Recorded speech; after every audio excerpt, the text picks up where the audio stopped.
Now, the Prime Minister, Scott Morrison, says there's a need to protect Australians from religious discrimination. Mr Morrison has released the findings of an inquiry into religious freedoms, and one of the main recommendations is for a standalone Religious Discrimination Act to be established. Senator Amanda Stoker is the LNP Senator for Queensland. She joins us now on the road between Mitchell and Charleville in Queensland with her thoughts on Prime Minister Scott Morrison's new Religious Discrimination Act. And well, thank you so much for taking the time out in your very busy schedule to speak to us, Senator. Now, do we really need a Religious Discrimination Act, given that the 2016 census shows only 8% of the population identified themselves as being religious? What's important about religious freedom is that it is a fundamental human right. We protect so many human rights in this country, like our right to not be discriminated against on the basis of sex or on the basis of race or on the basis of disability, for instance. But we don't at the moment protect this fundamental human right. It matters because the ability to choose your faith, to live according to your beliefs, is core to what it means to be a free human being. If we take that away, we are also confining freedom of thought, freedom of speech, freedom of association, and all of those confinements are toxic to a healthy society. Of religious discrimination so far, or is this, as you say, is a preemptive move? Look, it's not necessarily a preemptive move.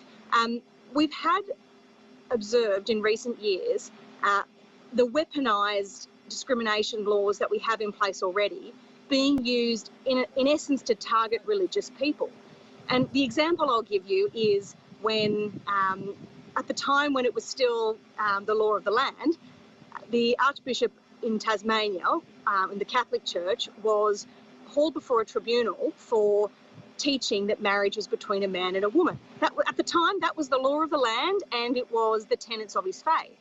That was regarded in the complaint as being unlawful discrimination. I could rattle off lots of examples like that.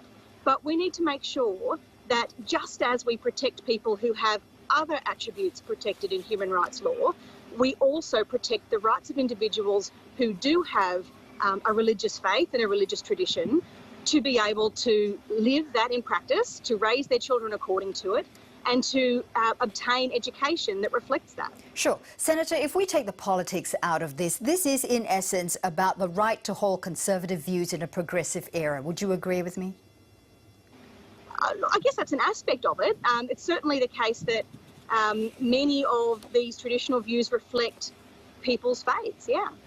There has been a lot of talk that this act would then protect religious schools or faith-based schools against perhaps students creating clubs on the basis of their own sexuality.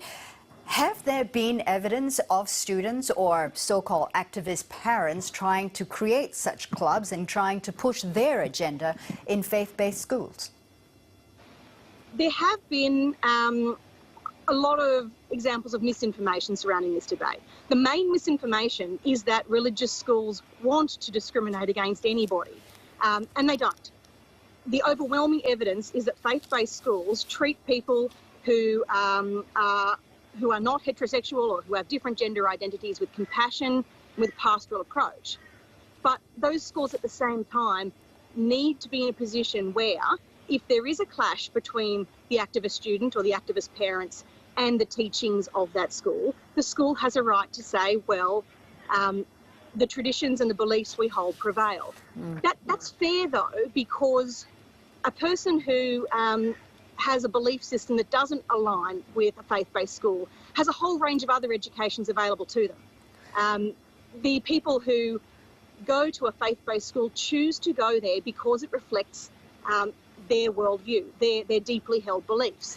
Right. If we secularise that at their expense, that's irreplaceable. It can't be got elsewhere in the market. Senator, I want to leave this subject about religious freedoms aside for just a moment here, but still stay on the topic of discrimination. As a member of the Liberal Party, do you think your party discriminates against women? No, I don't.